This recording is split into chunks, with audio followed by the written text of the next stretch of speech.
Everyone, good morning. कैसा आप सब लोग? होप सब बढ़िया होंगे और मैं भी एकदम बढ़िया हूँ। तो आज की जो ब्लॉग की शुरुआत हो रही है वो हो रही है मेरी मॉर्निंग से। और अभी मैं जा रही थी हॉस्पिटल और सच्ची बहुत अजीब लग रहा है हॉस्पिटल जाने में, क्योंकि वहाँ थोड़ा सा एटमॉस्फेयर भी अजीब सा होता है। वहाँ जाके आदमी ना ऐसा लगता है कि बस। तो अभी किस कारण से जा रही हूँ वो मैं आपको बता दूंगी कि मैं किस लिए हॉस्पिटल जा रही हूँ। तो पहले चलो, अभी गाड़ी आने वाली है तो पहले मैं सबसे पहले शोना को तैयार कर लेती हूँ और फिर चलते हैं, क्योंकि मैं उसको लेके जा रही हूँ।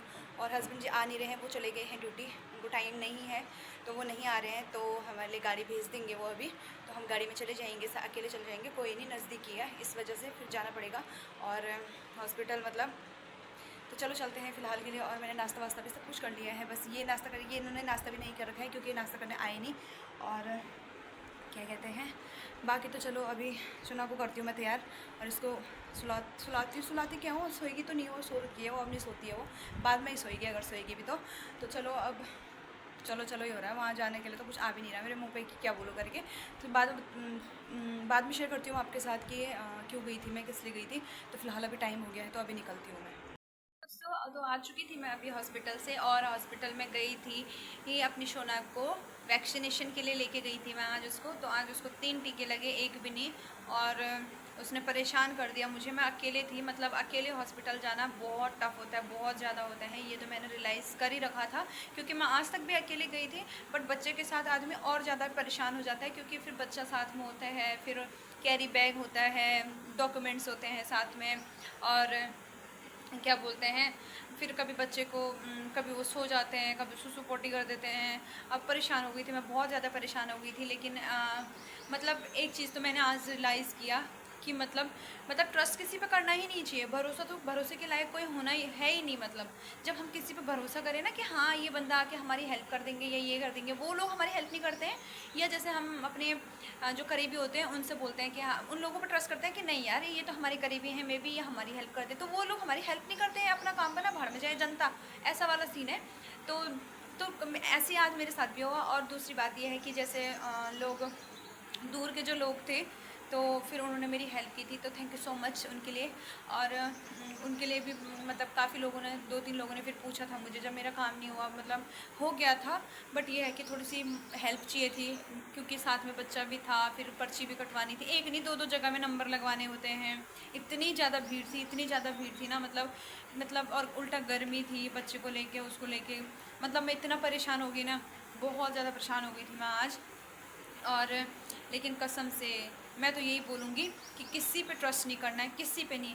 वैसे भी मुझे बिल्कुल ट्रस्ट नहीं था, लेकिन जिस एरिया में मैं हूँ, मतलब मुझे लगा हाँ यहाँ सभी हेल्पफुल लोग हैं। नहीं यार, यहाँ भी नहीं है, इतने हेल्पफुल लोग तो हैं ही नहीं इधर भी ना।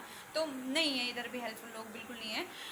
कुछ लोग होते हैं, कुछ लोग तो मतलब अपनी चाल में आ ही जाते हैं, बाकी तो कुछ तो ठीक ही होते हैं। बाकी काफ़ी लोगों ने, काफ़ी भाई भैया और थे जो, और उन्होंने हेल्प की कि मतलब उन्होंने मेरी पर्ची काटी बाद में। तो मतलब थोड़ा बहुत बहुत थोड़ा नहीं, बहुत ज़्यादा हेल्प हुई मेरी, बहुत ज़्यादा, क्योंकि मैं थी इसके साथ, मैंने इसको पकड़ा था। और बाकी जो मेरी पर्ची काटने का काम था वो एक भैया ने किया था। तो थैंक यू सो मच भैया, आपका बहुत बहुत धन्यवाद, आपने मेरी इतनी मदद की। नहीं तो आज मैं शाम तक, मेरे को तो ऐसा लगा था मैं सबसे लास्ट में रहती मैं आज। जबकि जब मैंने पर्ची काटी थी अपनी, तब मेरा 11वां नंबर था। और जब दूसरी बार जो पर्ची काटने का नंबर आया, तब मैं पता नहीं कहाँ 19, 20, 21, 22 पहुँच गई थी मैं। क्योंकि मुझे लगा शायद मेरा काम हो गया है, मतलब ये हेल्प कर देंगे, लेकिन किसी ने हेल्प नहीं की थी। तो फिर उसके बाद मैंने फिर हस्बैंड को जी को फ़ोन किया, फिर मैंने उनसे बोला कि नहीं हो रहा है, मेरा काम नहीं हो रहा है। फिर उन्होंने किसी से हेल्प करवाई, तो तब जाके मेरा सारा काम हुआ। और फिर लास्ट में जब सारा काम हुआ, फिर रह गई मेरी गाड़ी। फिर उसके बाद भी फिर मतलब ये है कि कुछ लोग ना बिल्कुल ही ऐसे हैं ना, क्या बताऊँ। बाकी कुछ लोगों ने हेल्प की थी, तो थैंक यू सो मच उनको मैं बहुत ज़्यादा थैंक यू कहना चाहूँगी। और बाकी चलो इतना ही है, लेकिन ट्रस्ट नहीं करना किसी पे। जिन पे मैंने ट्रस्ट किया था ना, वो लोग ट्रस्ट के लायक ही नहीं है। तो फ़िलहाल के लिए चलो अभी खाना वाना बनाती हूँ मैं। खाना, क्योंकि मैं आ गई हूँ और मेरी शोना को ना, उसको शायद दर्द हो रहा है, और वो उसको मैंने सुला दिया है अभी। और उठेगी ना, उसके हाथ पैर हिलेंगे ना थोड़े से, फिर वो और रोने लग जाएगी। तो अभी जो है कि मैं खाना बनाती हूँ, पहले मैं खाना बना लेती हूँ जब तक वो सो रखी है। तो सो जाए तब तक, क्योंकि फिर उसके बाद वो उठेगी ना, फिर वो खाना नहीं बनाने देगी। और टाइम भी हो गया, टाइम भी अगर अभी टाइम भी 12 बज चुके हैं, और अगर मेरा काम नहीं होता ना, कसम से मैं आने वाली थी, मेरे तो 2-3 वहीं बज जाते। 2-3 तक तो बज जाए। उसके बाद डॉक्टर्स लोग बोलते नहीं है अभी हमारा ब्रेक हो गया है, हमारा खाने खाने का टाइम हो गया है। फिर मुझे तो ऐसा लगा मैं शाम के आती 4-5 बजे, तो ऐसा होता शायद। इतनी भीड़ थी, इतनी ज़्यादा भीड़ थी, और इतनी ज़्यादा कि क्या बताऊँ मैं। कसम से कभी गलती मत करना हॉस्पिटल अकेले जाने की, खासकर बच्चे को लेके। अकेले तो आदमी कुछ भी कर लेगा, लेकिन जब अगर साथ में कोई ना हो ना तो बहुत दिक्कत आती, बहुत ज़्यादा दिक्कत आती है। तो मैंने तो बहुत बार रियलाइज़ कर रखा है। वैसे मैंने अपनी पूरी प्रेगनेंसी जर्नी जो है वो अकेले फेस किया है, और साथ में मेरे हस्बैंड थे मेरे साथ पूरी प्रेगनेंसी जर्नी। और कितना टिपिकल रहा वो मेरे लिए, कितना डिफ़िकल्ट था वो मेरे लिए, वो मैं जानती हूँ कि कितना डिफ़िकल्ट था। तो मुझे फिर भी मुझे लगा कि हाँ इस बार भी मेरी हेल्प हो जाए, बट नहीं हुई। और जब भी मैं आज तक भी जितनी बार भी मैं गई थी चेकअप के लिए या कभी भी गई थी, तो मेरा हमेशा मैं अकेले गई थी। और हस्बैंड जी को भी नहीं इतना टाइम था, वो आए थे तो सिर्फ अल्ट्रासाउंड के टाइम पे वो लेते थे, क्योंकि यहाँ से आउटसाइड जाना होता था, और आउटसाइड अकेले नहीं जाया जा सकता था, और अकेले नहीं जा सकते थे आउटसाइड। ऐसा नहीं है आज के बाद ना, इतना तो मैं कह सकती हूँ कि आज के बाद में मेरे को तो यकीन नहीं है किसी पर ट्रस्ट है ही नहीं कि हाँ ये आदमी हमारे साथ आ रहा है, या ये बंदा हमारे साथ आ रहा है, या ये औरत हमारे साथ आ रही है, भैया भाभी जो भी हैं सारी, कि ये हमारी हेल्प कर देंगे। नो वे।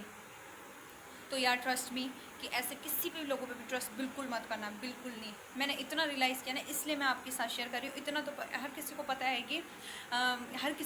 कि किसी पे ट्रस्ट नहीं करना है, ज़माना है ही नहीं किसी पे ट्रस्ट करने का, इतना सबको पता है। बट फिर भी अभी मैंने खुद जो रियलाइज़ किया ना, आज तक भी ऐसा है कि काफ़ी लोग हैं ऐसे जिन पर मेरे को बिल्कुल ट्रस्ट नहीं है, बिल्कुल नहीं है। और अभी तो कुछ ज़्यादा ही हो गया, कुछ ज़्यादा ही ओवर हो गया। जब अपने बच्चे पे बात आती है ना, तो कसम से ये तो रियलिटी है कि तो कुछ ज़्यादा ही हो गया, ओवर हो गया, कि मतलब किसी पर ट्रस्ट करना ही नहीं है। और मुझे इतना बुरा लगा ना वहाँ पे, मतलब मैं सच्ची बताऊँ तो मेरे आंसू भी आ गए थे वहाँ पे। इतना बुरा लगा मुझे कि जब मैं अकेले हो गई थी वहाँ पे, तब मैंने फिर क्या बताऊँ मैं आपको ना, था लोगों को नज़रिया देखने का, नज़रिया ही मान सकते हैं, क्योंकि बहुत सारे लोग ऐसे होते हैं, लेकिन वो लोग बिल्कुल अच्छे नहीं थे। मतलब मेरी हेल्प भी नहीं, मतलब क्या बताऊँ मैं आपको, मैं उसको ना शब्दों में बयां ही नहीं कर पा रही हूँ कि क्या, मतलब मेरे लिए कैसा रहा आज का दिन जो था। मतलब मैंने इतनी बार जो हॉस्पिटल की जो मेरी जर्नी थी, जो मेरी प्रेगनेंसी जो जर्नी थी, जितनी भी बार मैं गई चेकअप के लिए गई, अल्ट्रासाउंड के लिए गई, बहुत बार गई, कभी इसके लिए कभी उसके लिए, रूटीन चेकअप के लिए गई, मैं अकेले गई। लेकिन मैंने आज के जितना मैंने अकेला फील कभी नहीं किया, कभी नहीं। के बाद मेरा इधर बन रहा है खाना, और मैंने दाल रखा है, भात मेरा बन गया है। तो अभी टाइम भी हो ही रहा है, हस्बैंड जी भी बस आएंगे। तो चलो सबसे पहले मैं वो कर देती हूँ, क्या कहते हैं, खाना बनाती हूँ। भात मेरा बन गया है, दाल ये है, और उसके बाद मैं सबसे पहले कपड़े धो देती हूँ अपने, बाकी फिर मेरी सोना उठ जाएगी रे भाई। जी भी आ चुके हैं, और अभी जो है कि खाना वाना खाते हैं हम। खाना वाना खाने के बाद फिर इतना ही टाइम, आजकल ना मेरे मुंह पे ऐसे लाल से दाने आ रही है, पता नहीं क्यों आ रही है। यहाँ पे दिख रहा होगा, ये इधर आ रहे हैं दाने, ऐसे लाल दाने हो रहे हैं, लाल बिल्कुल। गर्मी हो रही है, पता नहीं अंदर की गर्मी छटक रही है कि क्या, ऐसी कुछ हो रहा है। वीडियो को आगे कंटिन्यू करते हुए इस ब्लॉग को मैं यहीं पे विराम दूंगी, क्योंकि मैं दिन भर में उसके बाद कोई भी ब्लॉग नहीं बना पाई, क्योंकि फिर उसके बाद मेरे को बच्चे को देखना था अपने, और उसको टीके लगे हैं ना, तो वो थोड़ा सा परेशान है। और बस इतना काफ़ी है, वीडियो जैसी भी है, बट डोंट ट्रस्ट एवरीवन, इतना मैं कहूँगी मैं अपने ब्लॉग में। तो चलो करते हैं इस वीडियो को यहीं पे एंड, तब तक के लिए बाय बाय।